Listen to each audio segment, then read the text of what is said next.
Bom dia, boa tarde, boa noite. Vamos lá para mais um vídeo, né? O que é uma vida boa e como nós podemos fazer para chegarmos lá, né? Por hora eu estou só dando subsídios, né, de pessoas, de filósofos que já pensaram a respeito do assunto, para posteriormente, depois eu fazer uma conclusão do que é uma vida boa, no caso para mim, tá? No último vídeo, só para relembrar, quem não viu o último vídeo, tá pegando esse aqui, né? Eu falei sobre hedonismo, tá? Então, o que que acontece? O hedonismo foi uma corrente filosófica, resumidamente, que dava muita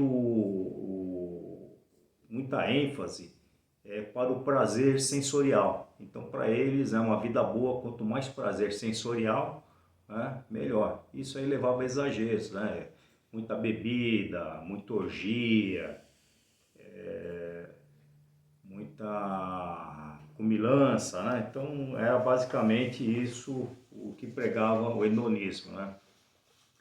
O hedonismo, ao fim e ao cabo, foi uma corrente filosófica que nessa busca pela vida boa, eles notaram que isso aí não era uma vida boa, levava a excessos, excessos tem consequências ruins, né? A bebida, excesso de comida, tudo não pode ser em excesso, acaba estragando, né? Então eles resolveram por onde aperfeiçoar isso aí. Além do que o hedonismo escravizava a pessoa, está viciada é um escravo dos sentidos, né? Então a pessoa vivia só para satisfazer os sentidos, aqueles sentidos imediatos, o tempo todo procurando, né, satisfazer os sentidos. Isso aí não levava à felicidade. Então, isso aí é muito próximo do animal. Então, essa outra corrente, pensado por Epicuro, tá? Ele veio na contramão, fazendo uma nova abordagem sobre o assunto. Tá? No caso, Epicuro e seus discípulos, né, a filosofia dele ficou conhecida como epicurismo. Tá bom? Só para questão assim de só para questão de informação, né? Epicuro, ele era natural de Samos, né? E a sua filosofia foi por volta do século IV antes de Cristo, tá bom? Então, quer dizer, já é uma coisa muito, muito antiga, tá? E outra coisa que foi falado também no vídeo passado, uma distinção, vale a pena ressaltar para quem também não viu, uma distinção entre prazer e satisfação, tá? O prazer geralmente é ligado aos órgãos dos sentidos. E o que que acontece? Ele é efêmero, porque a hora que acaba a ação em si, né, aquele prazer também cessa, né? Você está comendo chocolate, ele é muito gostoso no momento que você está comendo. Depois que você acabou de comer, aquela sensação acabou junto com o chocolate, certo? E já a satisfação, ele é um bem-estar, mas ele é um bem-estar psicológico, então ele é um bem-estar duradouro. E cada vez que você se recorda daquela coisa que te dá aquela satisfação, você tem aquela sensação prazerosa novamente. Tá? Então a satisfação, ela tem um cunho duradouro, já o prazer ele é efêmero, tá bom? Então vamos para adiante, né? Vamos para adiante, ver o que Epicuro pregou, o que ele falou, certo?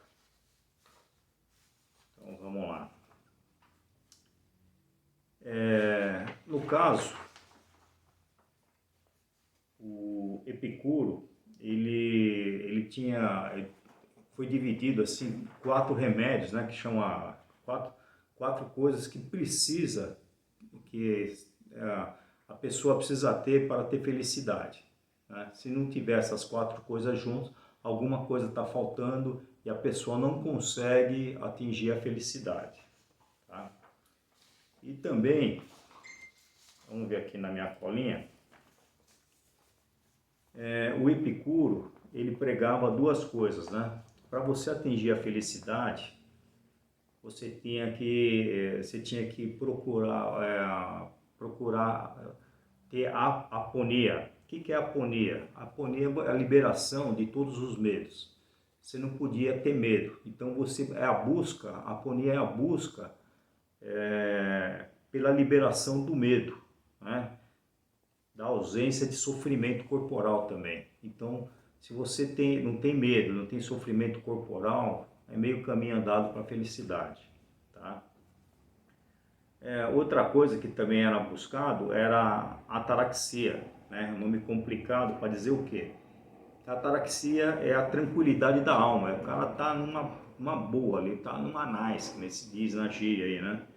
É uma ausência de preocupações, né? A pessoa está com a cabeça tranquila, ela não está preocupada com nada, tá?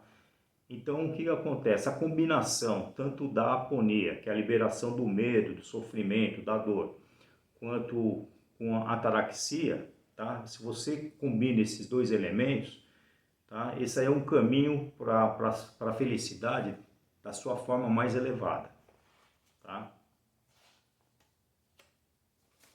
Então, vamos lá.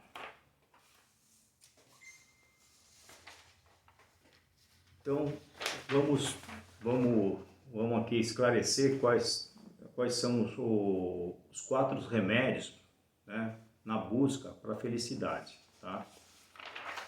O primeiro remédio era o seguinte, ele falava assim, não tenha medo dos deuses. No caso lá ele não fala Deus, fala deuses, porque naquela época lá na Grécia Antiga, eles cultuavam vários deuses ao mesmo tempo, né? Então não era para ter medo de um deus, não era para ter medo dos deuses do modo geral, tá? Então o que ele falava? Por que ele falava isso aí? Porque ele falava que os deuses, ao fim e ao cabo, perdi aqui nas minhas anotações, mas os deuses, ao fim e ao cabo, eles não interferem na nossa vida no dia a dia, tá? Então os deuses é praticamente assim, eles estão lá olhando o que acontece, mas só isso. Então eles nem agem para favorecer nem para desfavorecer ninguém, tá? E se os deuses não agem para favorecer nem desfavorecer a ninguém, não estão ali para nem ajudar nem para castigar, por que devemos temer os deuses? Não há motivo para isso, né? E ele falava que os deuses, eles viviam num estado tão elevado que não tinha por que ele estar se preocupando com o nosso cotidiano, com a nossa vidinha aqui embaixo, certo? Então esse é o primeiro remédio dele, né? Além disso, ele falava o seguinte, que já que os deuses não interferem na nossa vida, nem tanto para o bem quanto para o mal, o destino depende de nós, do nosso livre-arbítrio, do que nós fazemos da nossa vida, do que nós escolhemos, certo? Então, o destino está nas nossas mãos. Não podemos terceirizar nossa responsabilidade para os deuses. Já que eles não interferem nem para o bem nem para o mal, não podemos também, ao mesmo tempo, jogar a culpa nos deuses, o que acontece de bom ou de ruim na nossa vida. Tá? Esse é o primeiro remédio para a felicidade. Nós vivemos cultuando nossos deuses, né? O Deus, mas sem temê-los. Então, não tenha medo dos deuses. Esse é o primeiro remédio para a felicidade. O segundo remédio para a felicidade é sobre a morte. O que acontece? Ele advogava, ele pregava que a pessoa não pode viver pensando na morte. Porque a partir do momento que a pessoa fica pensando na morte, ela fica com medo. Se ela fica com medo, ela não consegue aproveitar a vida dela, né? Isso aí me faz lembrar uma piada de um amigo que contou, que falou que tinha um cara que todo dia levantava, né, e falava assim, não sei não, acho que hoje eu vou morrer. Aí no outro dia, isso passou o ano inteiro, 1 ano, 10 anos, né? Até que um dia ele acertou, né? Teve um dia que realmente ele morreu, né? Então, ao fim e ao cabo, o que acontece? Mais importante que a morte é a vida, é o que fazemos na vida, né? Se a morte é certa, por que nos preocuparmos com ela? Vamos se preocupar com a vida, né? Isso aí também eu estava pensando outro dia, a mesma coisa, uma pessoa que ganha vamos colocar assim, 2 pessoas ganham um passaporte para passar o dia todo num parque de diversões magnífico, né?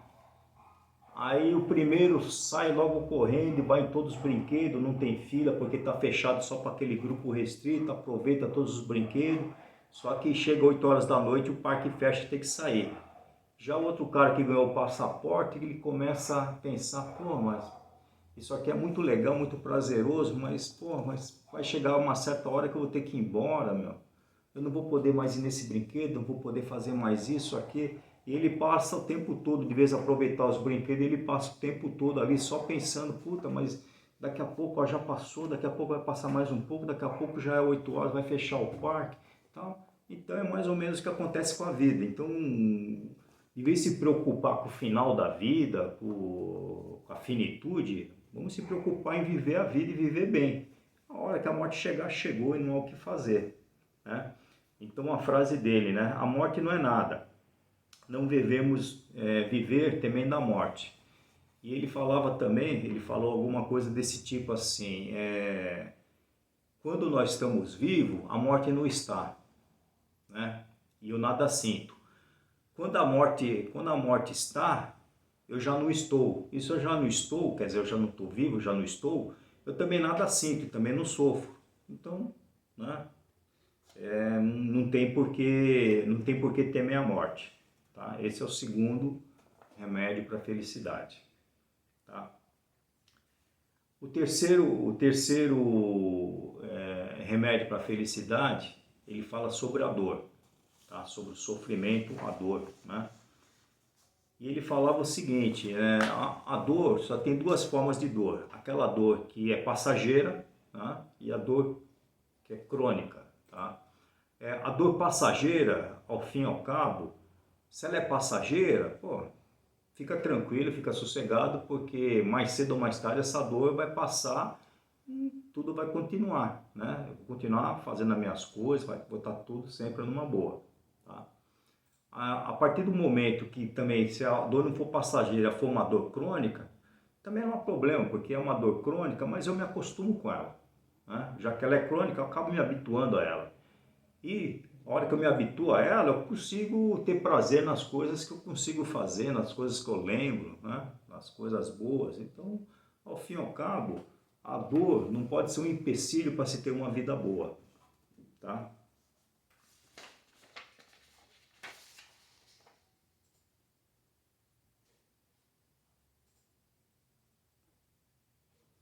Então é isso, uma dor crônica, por mais terrível que ela seja, ela, ao fim e ao cabo, ela vai ser suportada, tá? E agora vamos para o item que é mais extenso, que é o prazer, porque o prazer, para Epicuro, né? Epicuro, já é um prazer mais sofisticado, tá? Então ele tem várias abordagens sobre como desfrutar o que é esse prazer, tá? Então eu vou pegar minha colinha aqui e vou conversar com vocês a respeito, tá? O prazer é o justo aproveitamento dos nossos sentidos, tá? O prazer é o aproveitamento que se soma à prudência. Então, o que ele está pregando? Né? Ele está pregando você, quando na parte de você aproveitar o prazer sensorial, se aproveitar ele com prudência, sem exageros. Por quê? Porque se você aproveitar ele com os prazeres sensoriais com exagero, você vai cair no hedonismo, que tem consequências nefastas, consequências ruins, né? Consequências que vão te prejudicar o seu corpo, né? Não vai ser bom, né? Então, esses prazeres sensoriais, eles devem ser aproveitados, mas sempre com prudência. Aí ele falou também, o exercício do prazer somado à reflexão é o caminho para uma vida boa. Uma vida equilibrada, ao uso adequado dos nossos sentidos, é o que se quer de uma vida. Os prazeres mais voltados para o intelecto são os mais duradouros. Falou também, muitas vezes só percebemos o prazer habitual quando a dor interrompe esse estado. Quer dizer, por exemplo, isso acontece muito quando você cai um cisco no seu olho, por exemplo. A hora que cai o cisco no olho, que aquele cisco está incomodando, você fecha, parece que tem areia no olho, aí você dá valor pro seu olho, né? Assim, desse jeito. Você não tem nada no olho, você está enxergando legal, né? Então, muitas vezes não nos damos conta que de repente você está bem, não está sentindo nada, tá? Só isso em si só já é alguma coisa boa, já é uma coisa que você deve dar valor. Você não deve deixar isso passar em brancas nuvens, né? Você não deve esperar que você tenha uma enfermidade, alguma coisa ruim, para assim, só aquela hora que aquilo acontece, você dá valor para aquilo. Então, o correto, o sábio, é você já valorizar essas coisas com antecedência. Tá? O ato de viver em si só já é o maior prazer. Quer dizer, o dom da vida, né? Nos foi dado a vida para nós vivermos, desfrutarmos dela com o nosso livre-arbítrio, do jeito que nós achamos melhor. Isso por si só já é uma coisa extraordinária. Né? O prazer não é o desregamento dos sentidos, mas o contrário, é a moderação. O exercício da sabedoria em relação aos nossos desejos é necessário educar os nossos desejos. O que ele quis dizer com isso? Que, ao fim e ao cabo, você tem que... Se você deseja muita coisa, você vai estar sempre te faltando alguma coisa, sendo infeliz. Então, faz parte de você ter uma vida boa, ser feliz, você educar os seus desejos. Né? Não adianta você só querer tudo e sofrer porque não tem tudo. Porque quanto mais você quer e quanto mais você com força quer aquilo e você não tem aquilo, mais você vai estar introduzindo na sua vida o sofrimento. E é exatamente isso que vai te levar para uma vida infeliz. Então, em resumo, assim, em palavras, aquele negócio, ó, meu, tudo bem você almejar uma coisa melhor, você almejar uma casa melhor, um carro, uma viagem, seja o que for, tá? Mas, em primeiro lugar, seja feliz e usufrua aquilo que você já tem. Então, dê valor para aquilo que você tem, para aquilo que você já conquistou, né? E faça bom proveito, use isso. E é claro, se você conseguir mais alguma coisa, vai somando a isso. Mas não espera ser feliz lá na frente. Ah, quando eu alcançar aquilo, quando eu tiver aquela moto, aquele carro, quando eu fizer aquela viagem, que eu vou ser feliz. Não, meu, eu vou ser feliz agora. Pô, meu amigo chegou aí, me convidou, vamos tomar uma cerveja aí no barzinho da esquina, comer uns Beer Nights aí, um torresminho e tal. Pô, tudo isso faz parte de se aproveitar a vida. Você não precisa ficar esperando mil coisas, né? É mais ou menos isso que ele está pregando aqui. É o que está falando aqui nesse trecho de baixo, né? O prazer da vida cotidiana não é mais do que isso. Nós não precisamos buscar prazer em coisas extraordinárias. É exatamente isso que eu estava explicando agora, né? O prazer está na nossa mão, porque o prazer é o próprio ato de viver. Né? Então, quer dizer, de uma forma resumida, o que Epicuro prega, o que Epicuro fala é exatamente isso. Vamos viver numa boa, sem grandes desejos, né? Porque senão esses desejos trazem sofrimento, eles trazem angústia, né?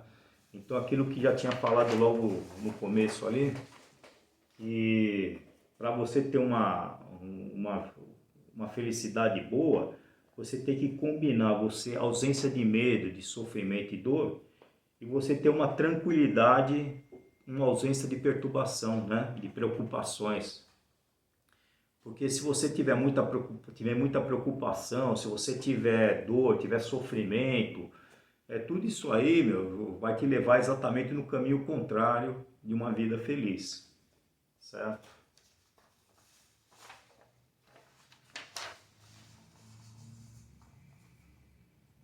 Um resuminho aqui, ó. Procuramos a felicidade no lugar errado, no luxo, no poder, na riqueza, no status. A felicidade é muito mais simples. Amizade, tempo para se dedicar a si mesmo e a reflexão, isso realmente é o caminho da felicidade, tá? Tem mais. Acho que era basicamente isso o que advogava Epicuro, tá? De Samos.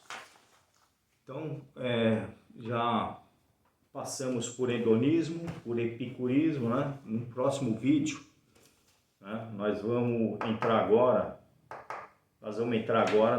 no estoicismo, tá? Essa aí é mais um, vamos dizer assim, é um aperfeiçoamento das próprias ideias de Epicuro, né, do epicurismo. Então você vê que é uma sequência, o hedonismo, aí veio o epicurismo e agora para finalizar nós vamos explanar o estoicismo, tá? Que são os estoicos, né?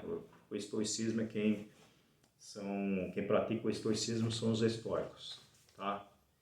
E no caso aqui foi criada por Zenão, tá bom? Então por isso, por hora é só isso, vou ficando por aqui, né? Espero ter dado uma explanada, mesmo que por cima, muito rápida, sobre o epicurismo, tá bom? Um forte abraço, até a próxima.